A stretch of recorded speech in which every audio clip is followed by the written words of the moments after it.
Hi viewers, welcome to our channel. ప్రస్తుతం మనతో పాటు దాము బాలాజీ గారు సీనియర్ జర్నలిస్ట్ ఉన్నారు. వారితో ఒకసారి మాట్లాడదాం. సార్ నమస్కారం సార్. నమస్తే.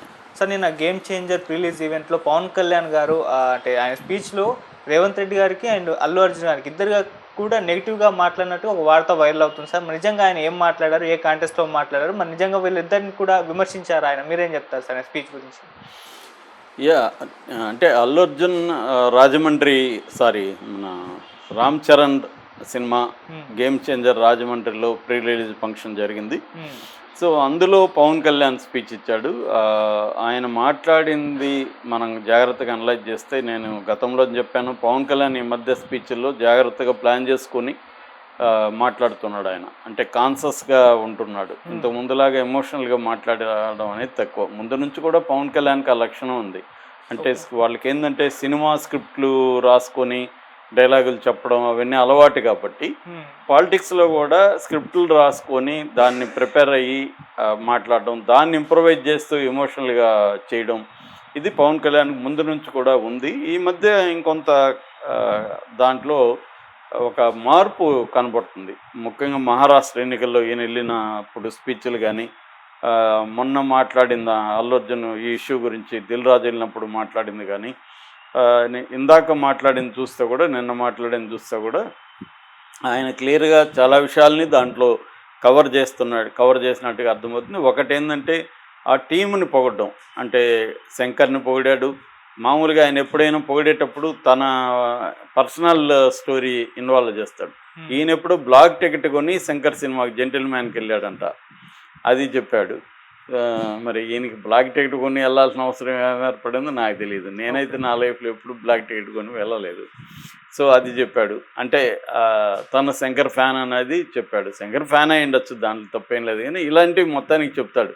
ఏ ఊరికి పోయినా ఆ ఊర్లో నేను ఇక్కడ తిరిగాను, అక్కడ చదువుకున్నాను, ఇలాంటి ఆయన మీద ట్రోల్స్ కూడా ఉంటాయి.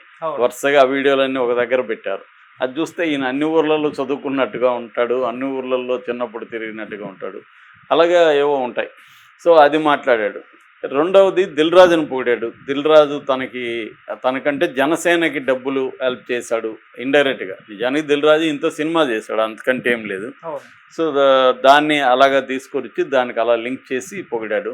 మూడోది రామ్ చరణ్ని పొగిడారు. రామ్ చరణ్ ఎంత ఎదిగినా అతను మూలాలను మర్చిపోడు. అది అంటే ఇది దాని ఏమంటారు, సొంత డబ్బా పరడబ్బా అంటారు. కొద్దిగా పరడబ్బా కొట్టుకున్నాడు, కొంత సొంత డబ్బా కొట్టుకున్నాడు.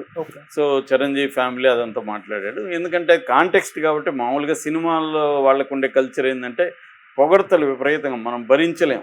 ఆ స్థాయిలో ఒకరినొకరు పొగుడుకుంటుంటారు. ఫంక్షన్లంతా ఇదే గోల.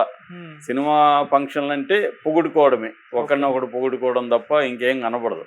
ఆ స్థాయి ఉంటుంది. అదే సంప్రదాయాన్ని ఆయన ఫాలో అయ్యాడు. అక్కడ శంకర కూడా అంతే చేశాడు, రామ్ చరణ్ అదే చేశాడు, మళ్ళీ దిల్ రాజు కూడా అదే చేశాడు. వీళ్ళందరూ కలిసి ఆయన పొగిడారు. సో పవన్ కళ్యాణ్ అంత గొప్పవాడని శంకర్ పొగిడాడు. ఆయన నిజ జీవితం చూసే స్క్రిప్ట్ రాసుకున్నాడు అని ఈయన పొగిడాడు రామ్ చరణ్.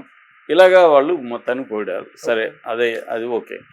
ప్రధానమైన విషయం ఏంటంటే ఇక్కడ టికెట్స్ రేట్లు పెంచడం కానీ, ప్రత్యేక షోలు కానీ, బెనిఫిట్ షో కానీ, ఇవన్నీ రేవంత్ రెడ్డి నేను ముఖ్యమంత్రిగా ఉండేంత వరకు ఉండదని ఒక భీష్మ ప్రతిజ్ఞ చేసినట్టుగా అసెంబ్లీలో చెప్పేశాడు. ఇప్పుడు దాని నుంచి వెనక్కి పోవడం రేవంత్ రెడ్డికి ఇబ్బంది. కానీ అవతల దిల్ రాజు 3 సినిమాలు ఉన్నాయి. అంటే ఒక సినిమా దిల్ రాజు పెట్టుబడులు ఉన్నాయని చెప్తున్నారు, డాకు మహారాజులు. మిగతా 2 కూడా ఆయన ప్రొడ్యూస్ చేసినవే. సంక్రాంతికి వస్తున్నాం కానీ, ఇటు గేమ్ చేంజర్ కానీ. సో ఇప్పుడు దిల్ రాజుకి ఇబ్బంది. దానికోసం అక్కడేమో వాళ్ళకి ఇబ్బంది లేదు, ఆల్రెడీ అల్లు అర్జున్ సినిమాకి ఇచ్చారు. మామూలుగానే చంద్రబాబు సినిమా వాళ్ళు ఏమడిగినా ఆయన పరిధిలో ఉంటే చేసేస్తాడు. ఆయనకి పెద్ద ఇబ్బంది ఏమి ఉండదు. ఎందుకంటే సినిమా వాళ్ళు కూడా ఆయనకి ఉపయోగపడతారు కాబట్టి చంద్రబాబు అలాగే ఉంటాడు.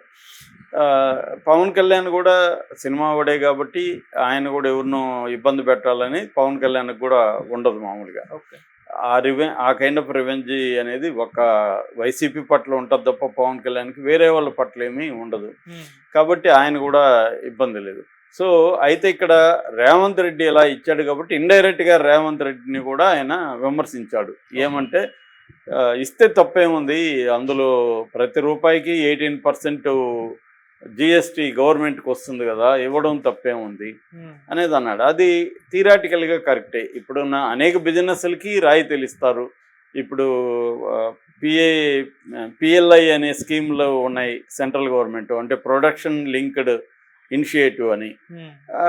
చాలా అట్లాగే అంకురాలు అంటా ఉంది ఈ మధ్య ఈనాడు, అంటే స్టార్టప్స్కి చాలా రకాల ఎంకరేజ్మెంట్ ఉంది. అంటే అనేక పరిశ్రమలకి రాయితీలు ఇవ్వడం కావచ్చు, వాటికి ఇన్ఫ్రాస్ట్రక్చర్ ప్రొవైడింగ్ చేయడం కావచ్చు, ల్యాండ్ ఇవ్వడం కావచ్చు, ఇవన్నీ ట్యాక్స్ ఎగ్జంప్షన్స్ కావచ్చు, ఇవన్నీ సెంట్రల్ గవర్నమెంట్ స్టేట్ గవర్నమెంట్స్ ఇస్తున్నాయి. సినిమా అనేది కూడా ఒక పరిశ్రమ. సినిమా పరిశ్రమకు కూడా వాళ్ళు కోరిన కొన్ని సౌకర్యాలను ఇబ్బంది లేదనుకున్నప్పుడు ఇవ్వచ్చు. అది ప్రజలు నిర్ణయించుకుంటారు. టికెట్ రేట్లు ఎక్కువ వేస్తే చూడాలా లేదా అనేది మెల్లగా చూస్తారు. అర్జెంటుగా చూడాల్సిన అవసరం లేదు కదా అనే లాజిక్ అయితే ఒకటి ఉంది. సో ఆ లాజిక్ ప్రకారం అన్ని సినిమాలకు కూడా వాళ్ళు ఇవ్వరు, అందరూ కూడా పోయి వెళ్ళి అడగరు. ఎందుకంటే చాలా సినిమాలకి టికెట్ రేట్లు పెంచితే నష్టం, ఆ సినిమాలు చూడకపోతే. ఓపెనింగ్స్ రాకపోతే ఆ సినిమాలు ఆడు. పెద్ద సినిమాలకే ఈ ప్రాబ్లం. ఎందుకంటే 500-300 కోట్లు పెట్టిన వాళ్ళకి బిగినింగ్లోనే డబ్బులు రావాలా. ఇది బాగాలేదు అని టాక్ వెళ్ళిపోయే లోపలనే డబ్బులు వచ్చేయాలి. కాబట్టి వీళ్ళు మాత్రం అడుగుతారు కాబట్టి ఆ మాత్రం పెంచడంలో పెద్ద ఇబ్బంది ఏమీ లేదు. అనేక ఇండస్ట్రీస్కి ఇచ్చినప్పుడు దీనికి ఇవ్వడం తప్పేం లేదు. అంటే పవన్ కళ్యాణ్ ఇండైరెక్ట్గా ఆయన మాట్లాడింది తప్పు కాదు. పవన్ కళ్యాణ్ కరెక్ట్గానే మాట్లాడాడు ఆ విషయంలో. కాకపోతే రేవంత్ రెడ్డికి ఒక చొరకేసినట్టుగా అనుకుంటున్నారు. అది రేవంత్ రెడ్డికి చెప్పినట్టే ఉంది. ఎందుకంటే ఆయన ఎవరు అడగలేదు కదా, అక్కడేమి ఇబ్బంది లేదు కదా, ఆ టాపిక్ ఎందుకు తేవాలి? ఇస్తే తప్పేంటి, ఇస్తే గవర్నమెంట్కి వస్తుంది కదా అని ఆయన ఎవరన్నా అడిగారా? ఇస్తే తప్పని ఆయనకి చెప్పారా?